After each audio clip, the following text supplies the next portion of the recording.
I'm Jessica. And I'm Jessica, and together we are the Wine Mouths. Welcome back to What's in the Bag?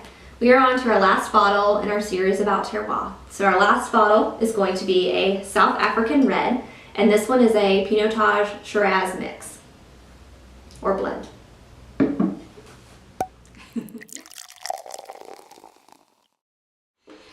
Okay, let's go ahead and pour some. This is a nice little screw top bottle. This is, like Jessie said, the Pinotage Shiraz blend from South Africa. And South Africa is fun because it's definitely New World wine. So they've been making wine in South Africa for a while now, since the 1600s, but it's actually been since around 1994 when apartheid ended and sanctions against South Africa were lifted, that South African wine really became available on the public scale, on the world scale. So here we are. Yeah, so with terroir, we wanted to talk about South Africa because there's very rich land and climate and soil and everything going on in South Africa.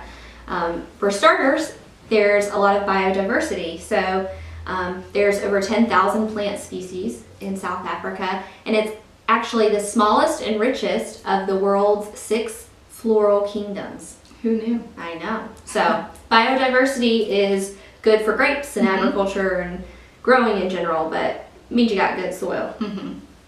So one important aspect of terroir is climate. And South Africa is unique because it's actually, well, on the southernmost point is where the Atlantic and Indian Oceans meet. So this together creates a Mediterranean climate in South Africa because you get the cooling sea breezes and coastal fogs that roll in and are important for growing grapes in that area. And also there is a ferocious southeastern wind that comes in called the Cape Doctor, and this blows in and then lowers the temperature, which is important because it helps inhibit disease in the grapes. Yeah, we need a little superhero figure.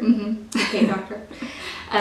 Geology is another part of terroir that we haven't really focused on a lot, but it's important in South Africa. There's a lot of ancient mountain ranges and a variety of different climates and soil types in South Africa. And one neat thing about their soil is this thing called plutons. So, new word of the day, plutons. A pluton is an intrusion of igneous magma deep in the earth, and it has cooled slowly. And so it's created this texture that's like granite. It's got some crystals in it. It's this interesting texture, and it's created some of the important mountains in South Africa. And over time, some of them have eroded and flat-topped with erosion, and then there's sandstone on top and everything. So a lot of this feature is really important into the soil and the texture of the soil for South Africa and why their wine can have a distinctive taste and aroma to it. Exactly. So yeah, soil is a huge aspect in terroir. And the soils in South Africa are 50 million, let me try that one more time. The soil in South Africa is 50 million years old, and it's granite. And granite is important because it retains heat. Yeah. And so the terroir, that is the terroir in a nutshell of South Africa. And South Africa is really hip on preserving that. And so in 2010, they created this organization, or this moderating board, if you will, but it is the world's first industry-wide sustainability program. So they have a little seal on the labels. You can see it here. We'll take a picture, check it out, of the seal, but it's basically telling you that this wine was created via sustainable methods in the vineyard. And so there's regulations in place as far as chemicals you can use and not use.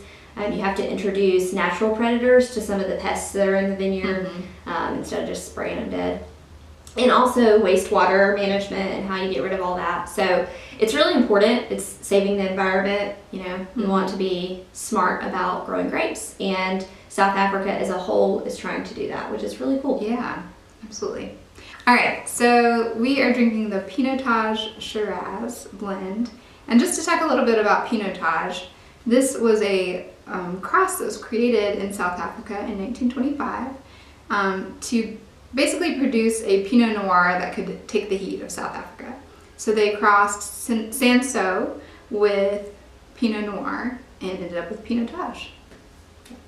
And it tastes nothing like Pinot Noir, but we'll find out. yeah, it's funny how crosses work. Yes. All right, so let's taste. Getting a lot of the oaky notes coming through, some vanilla. Yeah, and so this is a blend, but traditionally Pinotage are very deep in color, so they're going to be pretty heavy, especially with Shiraz. It's going to be a heavy, full-bodied. Hopefully I haven't tasted it. Yeah, definitely get the oak, some leather, licorice. Dark cherry. It's really good. It's nicely balanced. Pretty high in tannin. Yeah. It'll dry your mouth out. Not too acidic. Medium low. I like it. I think that would pair well with your standard like steak, juicy steak. Yeah, you almost need food with this Yeah. one. You need a little something. It's good. I like it.